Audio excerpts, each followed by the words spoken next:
Bonjour à tous.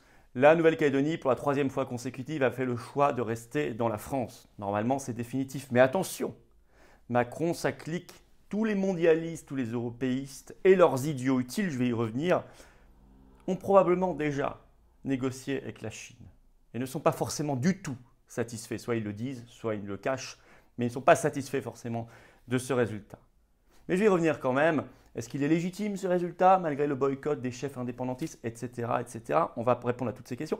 Et on va parler de la folie Covidiste, parce que n'oubliez pas que la Nouvelle-Calédonie est soumise à l'obligation vaccinale d'ici quelques semaines. Ils se battent comme des lions et je crois que ce résultat est le moment d'apaiser complètement les choses. On va y revenir également. C'est un sujet qui concerne la Nouvelle-Calédonie et toute la France. Et tout notre avenir. C'est un sujet fondamental. Par ailleurs, je vous rappelle, la première pétition nationale qui unit toutes les initiatives pour dire Véran, ça suffit, Véran, démission immédiate. Cette pétition nationale est en lien sous la vidéo en description. Il faut la signer, il faut la relayer, il faut la partager, il faut la mettre en lien sur vos réseaux sociaux dès maintenant. Je compte sur vous. Comme je compte sur vous pour vous abonner à cette chaîne YouTube, allons vers les 300 000 abonnés. Un clic, hop, vous êtes abonné. Merci d'avance. Je vous attends. Des nouveaux rendez-vous.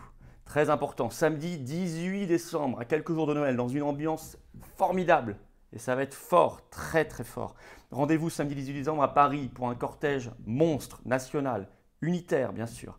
Rendez-vous 14 h, place du Palais Royal. Nous marcherons, ramenons des drapeaux français, des gens qui n'ont pas encore manifesté, des parents qui se battent pour leurs enfants, des doubles vaccinés qui décrochent du narratif officiel. Et puis nous finirons par une piste de danse géante comme samedi dernier, juste sous le nez de Véran, mais à 10 mètres de son bureau. Puisqu'ils nous interdisent de danser, de vivre, nous le faisons par milliers. Et vous verrez que ce sera quelques jours de Noël particulièrement fort et chaleureux. Ce dimanche, par ailleurs, le lendemain, dimanche 19 décembre, je vous attends en Loire-Atlantique. Je serai là en réunion publique à Concreuil, 14 h, entrée libre, salle Le Clos du Don. Alors, vous venez, vous contactez référent44 sans accent, @les-patriotes.fr, Alain Vélo, référent de Loire-Atlantique, bien évidemment. Et vous allez sur les-patriotes.fr en première page, vous avez tous nos rendez-vous organisés cette semaine. Ce sera, vous savez, actualisé heure par nos référents formidables, leurs équipes, les militants, les bénévoles, patriotes. Je vous ai donné beaucoup d'informations, vous réécouterez si vous voulez tout, mais chacune est absolument fondamentale. N'oubliez pas la pétition nationale Véran démission en lien sous la vidéo en description. Alors, dans ce contexte, qu'est-ce qu'on fait? Dans ce contexte, on se bat. On se bat ensemble. On prend la carte orange de résistant. Moi, j'ai besoin de vous. Vous, c'est peut-être le moment où il faut sauter le pas, ou vous l'offrir pour Noël, ou l'offrir à quelqu'un. Parce qu'on n'y arrivera pas chacun dans son coin. On est une communauté humaine énorme, le premier mouvement souverainiste de France très largement, très largement. Mais on a besoin de vous, si vous n'y êtes pas encore. Ou que vous repreniez votre adhésion annuelle pour défendre notre France, nos belles valeurs, les enfants, tout l'avenir qui vient. Et je pèse mes mots. Alors le lien pour adhérer ou reprendre votre adhésion annuelle, c'est le même lien. Le lien est sous la vidéo en description. Le lien est également en commentaire épinglé en fin de vidéo. Vous pourrez cliquer directement sur l'écran là ou là pour nous rejoindre ou reprendre votre adhésion annuelle. Sous la vidéo en description également un lien pour faire un don de soutien aux patriotes et donc à la résistance tout entière. C'est vital, c'est précieux, c'est fondamental. On n'a pas un centime de l'État. Vérifiez, on n'a pas un centime de subvention publique ni des banques, bien sûr, que les adhérents, les réadhérents et les donateurs. D'ailleurs, tout cela, adhésion, réadhésion, don, c'est défiscalisé aux 2/3 pour vous. Donc un énorme bravo à ceux qui font un don de soutien aux patriotes pour financer tout ce qu'on fait, tout ce qu'on va faire. Bravo à ceux qui reprennent leur adhésion annuelle également. Bienvenue à ceux qui nous rejoignent dès maintenant ou dans quelques minutes. Nouvelle-Calédonie, celle-ci, beau territoire français, a confirmé son choix pour la France lors d'un 3e référendum. Le premier avait eu lieu en 2018. Alors tous ces référendums avaient été prévus par les accords de Nouméa, vous le savez. Les faits, ce 12 décembre a eu lieu ce référendum. Il a donné 96,5% contre l'indépendance, avec une participation de quasiment 44%, 43,9%. Alors, il y aura normalement encore un référendum, mais plus sur l'indépendance. Mais d'ici au 30 juin 2023, un nouveau statut devra être établi, on y reviendra, pour la Nouvelle-Calédonie, mais dans la France, et il devra être validé par référendum. D'ailleurs, on aimerait qu'il y ait partout en France autant de référendums. Hein. Franchement. Hein, et vous savez que nous, on milite pour le RIC, hein, sur tout sujet, hein, dans le référendum d'initiative citoyenne, dans la Constitution. Hein, et des référendums, c'est dans la Charte des Patriotes depuis le premier jour. Hein. Et on était très heureux de voir que c'était une grande revendication ensuite des Gilets jaunes et de plein de monde. Alors les deux premiers référendums avaient déjà donné le choix de la France. Hein. Le premier c'était en 2018 À 56,7% à l'époque, les Néo-Calédoniens avaient dit non à l'indépendance, il y avait 81% de participation. Et en 2020, ils avaient dit non à 53,3%, il y avait 85,6% de participation. Alors c'est fondamental, c'est un territoire magnifique, ce sont des gens qui viennent de prouver qu'ils aimaient la France. En plus, la liste électorale est gelée. Donc en fait, il manque des dizaines de milliers d'électeurs, essentiellement dans le camp des gens, des loyalistes, des gens qui sont contre l'indépendance. Donc en fait, la majorité est même beaucoup plus vaste des gens qui habitent réellement là-bas, des Français qui habitent réellement là-bas. Mais le corps électoral a été gelé par les accords de Nouméa pour cette élection, ce qui est complètement scandaleux et délirant. Ce sont des Français qui n'ont pas le droit de vote. Bon. Je ferme cette parenthèse. Alors, la Nouvelle-Calédonie, c'est quand même 1,74 million de kilomètres carrés de zone économique. C'est énorme. Pour l'exploration, l'exploitation des ressources naturelles, biologiques et non biologiques du fond de la mer, de son sous-sol et des eaux de l'océan. C'est une richesse incommensurable. C'est une richesse culturelle, c'est une richesse environnementale, de paysage. Et puis c'est le nickel. C'est 8% de la production mondiale de nickel. C'est là-bas plus de 15 000 emplois. C'est fondamental. C'est une force pour la Nouvelle-Calédonie, une force pour la France. Alors évidemment, attention, l'affaire n'est pas jouée. Les forces mondialistes et leurs idiots utiles, on va y revenir, je ne suis pas du tout certain que ce résultat leur plaise et qu'ils ne vont pas essayer de contourner d'une manière ou d'une autre pour notamment négocier avec la Chine, puisque ce territoire est dans l'ère d'influence de la Chine, qui lorgne dessus. On sait que le ministre de l'Outre-mer, Sébastien Lecornu, il a, au cours des derniers mois, plutôt eu des propos publics dans le sens des indépendantistes, quoi qu'ils disent aujourd'hui. Je rappelle que plusieurs fois, il a parlé de processus de décolonisation, ce qui est un terme normalement qui n'est pas un terme officiel du gouvernement français. C'est un terme indigéniste. C'est un terme de l'Assemblée générale de l'ONU. Il l'a dit par exemple sur France Inter le 5 octobre dernier. Il l'avait déjà dit en Conseil des ministres le 2 juin dernier. Il l'a redit sur CNews le 14 novembre dernier. Il parlait de territoire à décoloniser. C'est lourdingue. C'est plus que lourdingue, c'est politique. C'est inquiétant. Puis Macron, il n'a jamais fait campagne ni en 2018, ni 2020, ni pour ce troisième référendum, pour le maintien dans la France, ce qui est bizarre pour un chef d'État. Et là, il a dit prendre acte. Alors il a dit la France est plus belle avec la Nouvelle-Calédonie, très bien, il a sorti les violons, mais il a juste dit je prends acte. Or, on sait que la Chine est extrêmement intéressée par ce territoire, ce qui fait que s'il avait été indépendant, ça aurait été une fausse indépendance. En fait, il serait devenu province chinoise. Le choix était entre la France et la Chine. Par exemple, on a ce titre de presse de la Croix du 10 décembre dernier, hein, la Chine en embuscade en Nouvelle-Calédonie. Est-ce que la France macroniste européiste, avait négocié en douce avec la Chine, avec Pékin, une sorte de pacte pour se débarrasser de la Nouvelle-Calédonie? Contre quoi? On ne sait pas d'ailleurs. Un peu comme Macron l'avait fait sur Alstom, dans le cadre de ce pacte, et d'autres fleurons nationaux qu'il a largués dans des conditions si louches. C'est une vraie question. Question que s'est posée le groupe de réflexion Mars, dans une tribune qui avait été publiée le 25 octobre dernier dans le journal La Tribune. Je cite quelques extraits de cette tribune.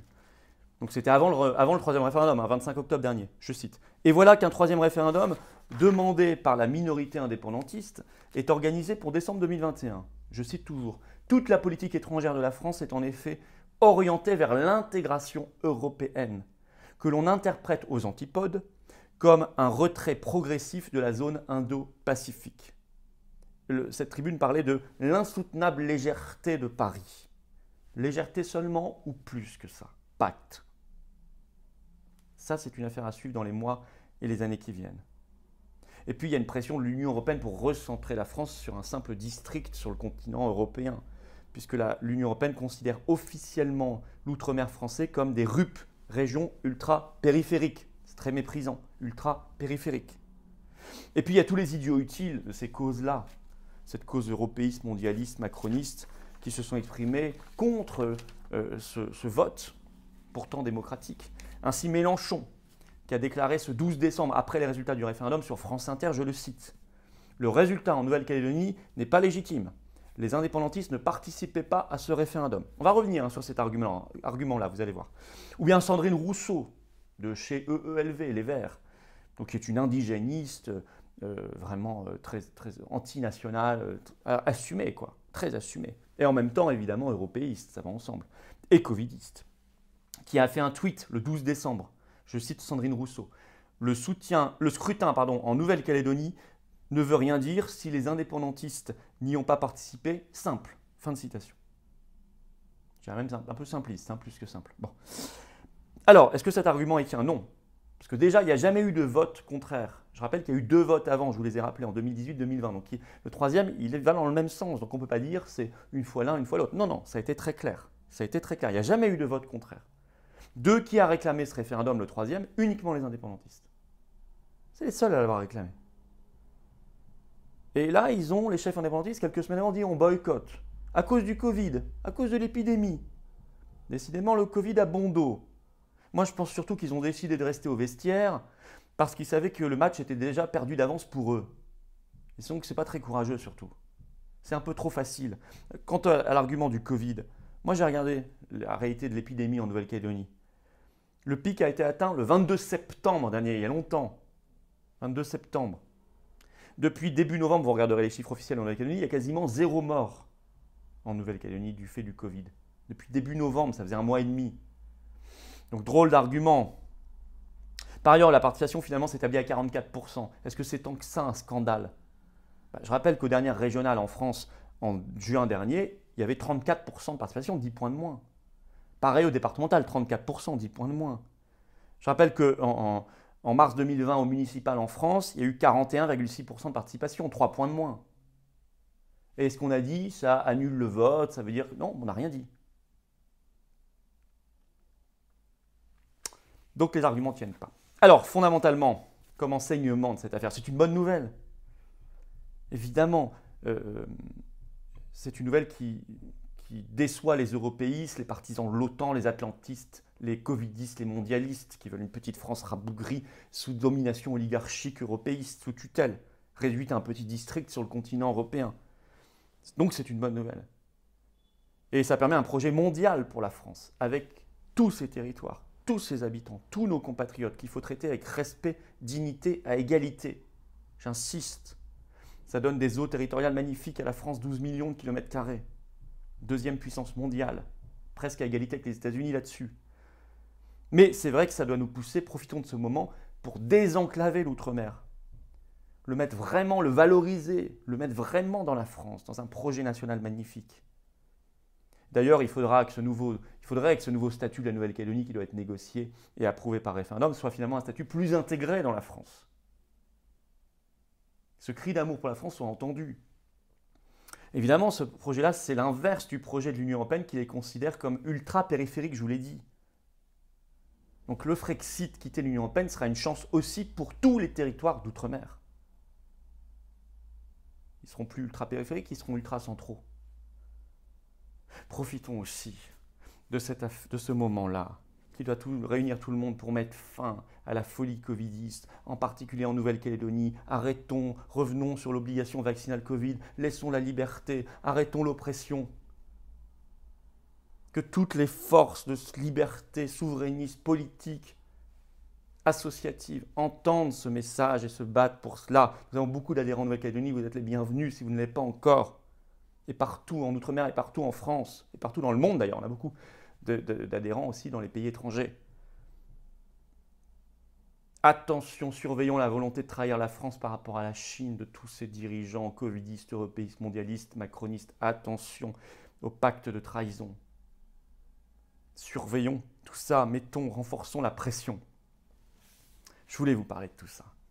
Le lien vers la pétition nationale Véran d'émission est sous la vidéo en description. Signez-la, partagez-la partout, partout, partout.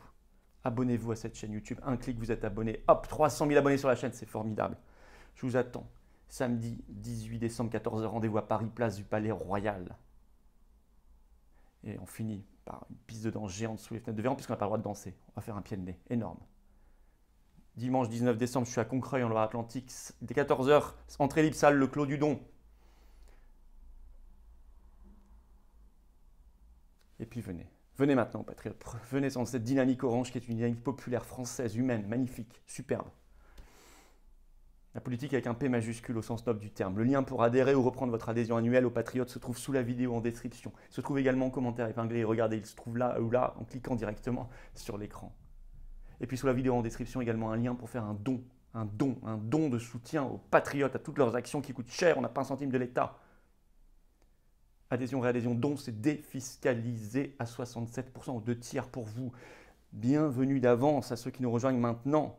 Bravo à ceux qui reprennent leur adhésion annuelle, bravo à ceux qui font un don de soutien, chacun selon ses possibilités. Vive la France!